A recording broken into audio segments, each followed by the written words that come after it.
Floods ravage Manila.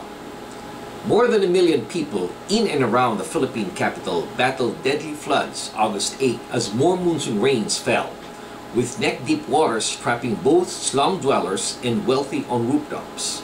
60% of Manila remained underwater, and vast tracts of surrounding farmlands were also submerged as the deluge stretched to its third day, according to the government. The death toll from this week's rain in Manila and nearby provinces rose to 20 on Wednesday after 4 more people drowned, according to authorities. This brought the confirmed number of people killed across the country to 73 since a typhoon triggered heavy rains in late July and early August. The worst hit part of Manila this week were mostly the poorest district, where millions of slum dwellers have built home along river banks, the swampy surrounds of huge lake, canals, and other areas susceptible to flooding. Across Manila and around the areas, 1.23 million people were affected by the floods, 850,000 of whom had to flee their deluged homes, according to the National Disaster Risk and Reduction Management Council. Government workers, charity groups, and citizens used social media to organize aid, working together to help bring food, medicine, water, and clothes to people in evacuation centers and others needing help. The oil deal is for sale. The Philippines will offer 3 oil and gas exploration contracts in the disputed South China Sea, including 2 in areas claimed by China.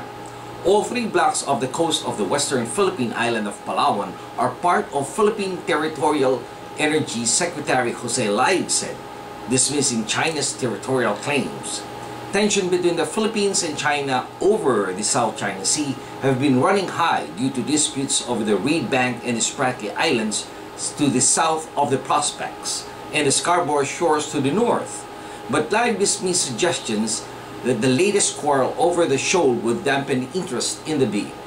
The 2 disputed areas for exploration are just beside the Philippines' existing natural gas fields, while the third lies closer to the Palawan coast. 4 foreign firms, Australia's Nido Petroleum, Spain's Repsol, GDF, Suez of France, and Italy's ENI are among 40 companies that have met official requirements to submit bids. But Laig said that he did not know if any of them would make an offer for the contracts, which are expected to be awarded within 6 months, with each of the projects to involve spending hundreds of millions of dollars over up to 7 years.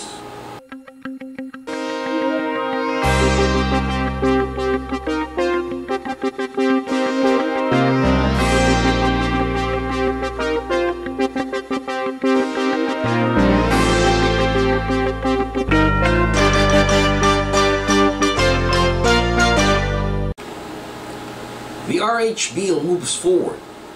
Philippine legislators on August 6 voted to terminate heated debates on a controversial birth control law after President Benigno Aquino urged its speedy passage.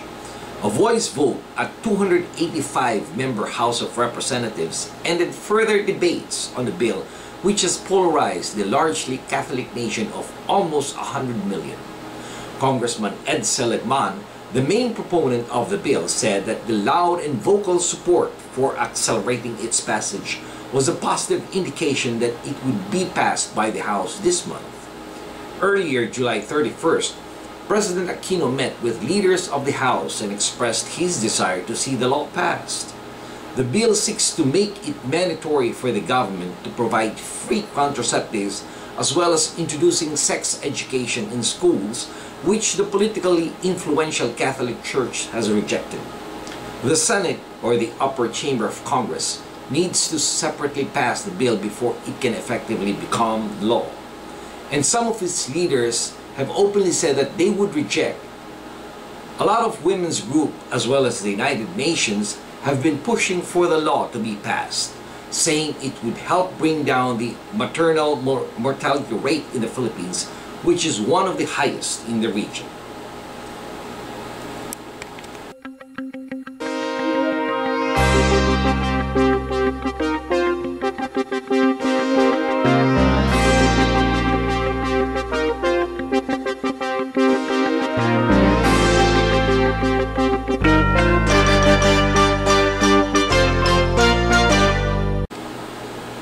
Now, a full court press for Honolulu mayoral candidate Ben Cayetano.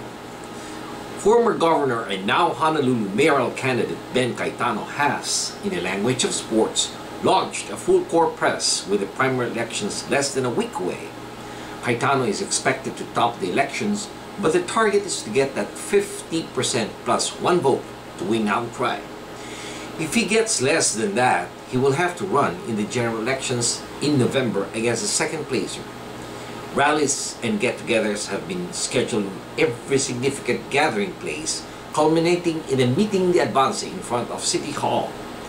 Hawaii has a tradition of sign waving where the candidates and supporters line street corners waving placards and asking motorists to vote for their candidate. The candidate is having majority support is predicted to be the winner. Now, the question is, will Ben Cayetano get that 50% plus one vote on Saturday?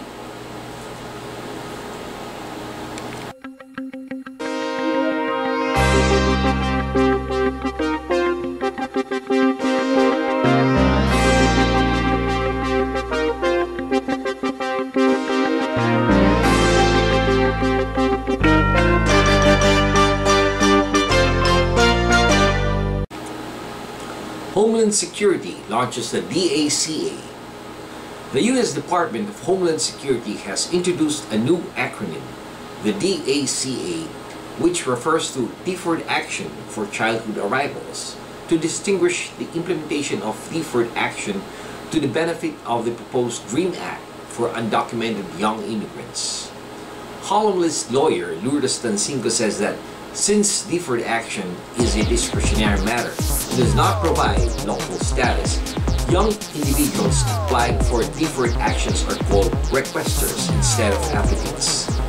The Department of Homeland Security and other organizations such as the American Immigration Lawyers Association are engaged actively in a campaign against scams perpetrated by unscrupulous notaries or immigration consultants.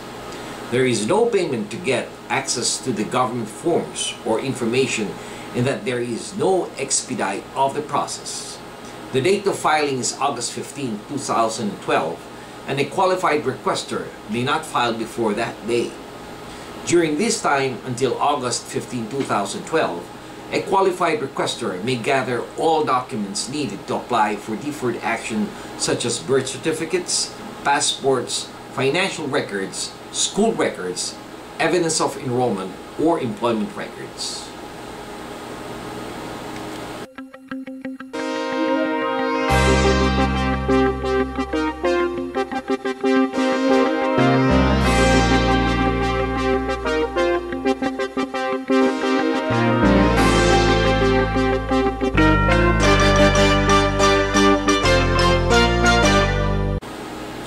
Hawaiian-born Filipino American gymnast Kyla Brianna Ross wins team gold at London Olympics. The London Olympics have added another Filipino American to the record of champion athletes. Hawaiian-born Californian Kyla Brianna Ross has reaped gold as a member of the Fab Five in the new appellation for Team USA gymnasts, who inaugurated the contest with their first place win last July 31st. The Americans scored 183 over Russia's 178 and Romania's 176 to recapture the title last claimed by the United States in 1996. Interestingly, that year was the same year that Filipina, Puerto Rican Kiana, and Japanese African American father Jason Ross gave birth to the eldest of their three children. Kyla Ross joins swimmer Natalie Coughlin, soccer player Tiffany Roberts, and diver Vicky Manalo-Draves among the Filipino Americans who grabbed gold in their Olympics. As a team, Ross, Gabby Douglas, Makayla Maruni, Ali Reisman, and Jordan Weber dominated the game's most artistic events. Individually, the members displayed top-notch skills in 4 apparatuses required for the finals. Ross tackled both the unbalanced beam and the uneven bars, while her teammates performed on the uneven bars, the vault, and floor. She was outscored by her teammates, but she provided a strong lead-off. which was important in setting the pace that catapulted them to victory. And this has been your weekly news in review. This news has been brought to you by the premier Filipino American newspaper here in the United States, the Philippine News. On behalf of the management and staff of the Philippine News, this is David Rodriguez signing off and thanking everyone for listening. Maraming salamat po. Have a wonderful week and mabuhay po sa inyong lahat.